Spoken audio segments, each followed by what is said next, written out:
नमस्कार दोस्तों। पेंगोंग झील से चीन की सेनाओं के पीछे हटने के विषय पर इस वीडियो में हम विस्तार से चर्चा करेंगे।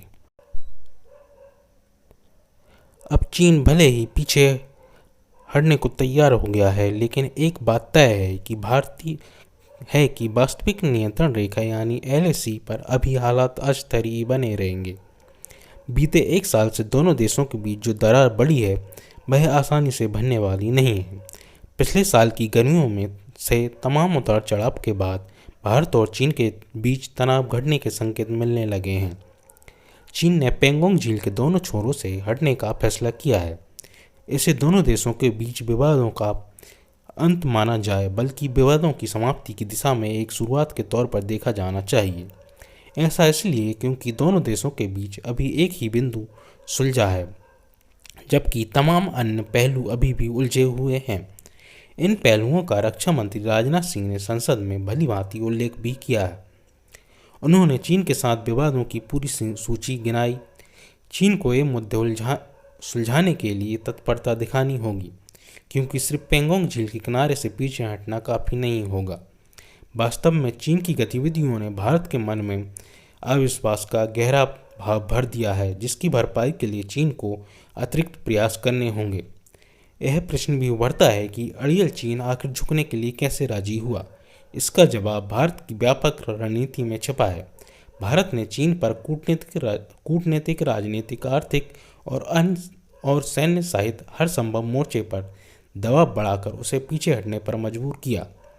कूटनीतिक मोर्चे पर भारत ने क्वाड जैसे संगठन में नई प्राण वायु का संचार किया।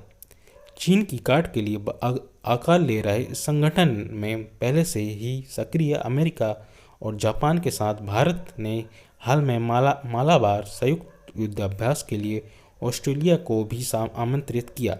इससे संगठन में नई जान आई और चीन को सख्त संदेश गया। कोरोना के कारण भी अंतर्राष्ट्रीय स्तर पर चीन के खिलाफ पनप रहे असंतोष को भी भारत ने भुनाया। इससे भी चीन के रुख पर असर पड़ा, लेकिन इससे सबसे निर्णायक भूमिका निभाई भारत द्वारा चीन पर कसे आर्थिक शिकंजे ने। चीन जल्द से जल्द दुनिया की सबसे बड़ी महाशक्ति बनना चाहता है। इस उद्देश्य की पूर्ति के लिए वह उसी अनुपात में आर्थिक रुतबा बढ़ाने में लगा हुआ है। ऐसे में भारत ने आर्थिक प्रतिबंधों के जरिए चीन की दुखती रख पर चोट करने का काम किया है। इस कड़ी में भारत ने चीन से आने वाले प्रत्यक्ष विदेशी निवेश यानी एफडीआई को लेकर नए प्राविधान बनाए। चीनी दूरसंचार कंपनियों के लिए यह राह मुश्किल की और कई चीनी ऐप्स पूरी तरह से प्रतिबंध लगा दिया गया। इन कदमों पर चीन की बौखलाहट भरी प्रतिक्रिया ने स्वाभाविक रूप से संकेत किया कि भारत का निशाना एकदम सटीक लगा है। भारत के सैन्य रुख ने भी चीन को अपनी उस रणनीति पर नए सिरे से विचार करने पर विवश किया, जिसमें वह अपनी ताकत का रौब दिखाकर पड़ोसियों पर मानसिक बढ़त बनाकर अपने हित साधने का काम करता है। दोनों देशों के सैन्य नेतृत्व के बीच 9 दौर की वार्ता में भारत ने स्पष्ट कर दिया कि जब तक चीन अपेक्षित कदम नहीं उठाता तब तक इस गतिरोध का कोई हल निकालने से रहा। इस मामले में विदेश मंत्री एस जयशंकर ने कहा था, चीन की सीमा पर शांति स्थापित हुए बिना द्विपक्षीय संबंधों का आगे बढ़ना मुश्किल है।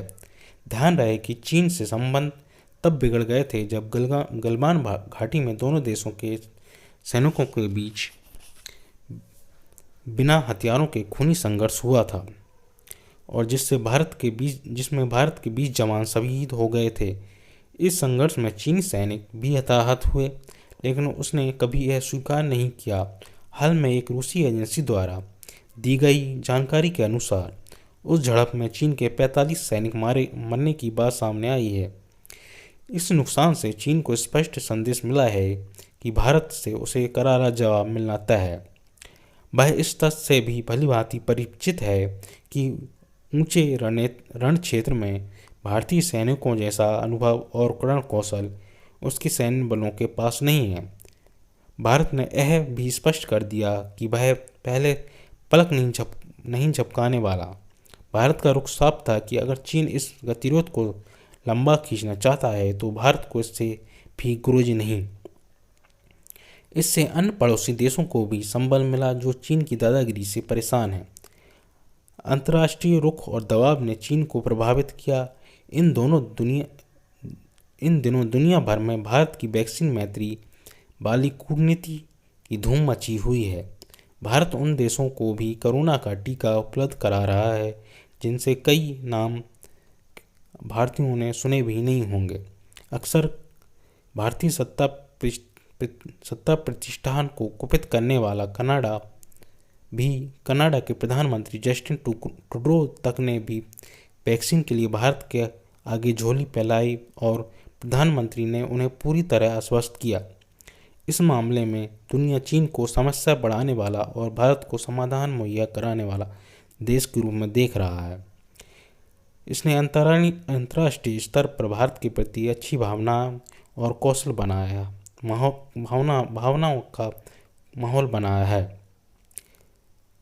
चीन से निपटने के लिए भारत के पास ऐसे विकल्प पहले भी थे, लेकिन जैसी राजनीतिक इच्छा शक्ति का अभाव था जो इन विकल्पों के आजमाने के लिए आवश्यक थी। प्रधानमंत्री नरेंद्र मोदी ने वह इच्छा शक्ति दिखाई।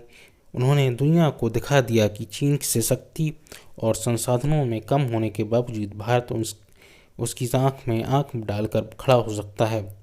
मोदी ने आत्मनिर्भर भारत अभियान के माध्यम से इस चुनौती को अवसर बना दिया। उनके नेतृत्व में भारतीय विदेश नीति ने नए तेवरों वाली करवट ली है। अब चीन भले ही पीछे हटने को तैयार हो गया है, लेकिन एक बात तय है कि वास्तविक नियंत्रण रेखा यानी LAC पर अभी हालात अस्थिर बने रहेंगे। बीते एक साल से दोनों देशों के बीच जो दरार बढ़ी है वह आसानी से भरने वाली नहीं है। भारत की विदेश एवं सामरिक नीति में चीन पर और ज़्यादा ध्यान केंद्रित करना होगा। भारत को चीन से और अधिक चौकन्ना इसलिए रहना होगा क्योंकि चीन वादा खिलाफी के लिए कुख्यात है। नमस्कार, धन्यवाद।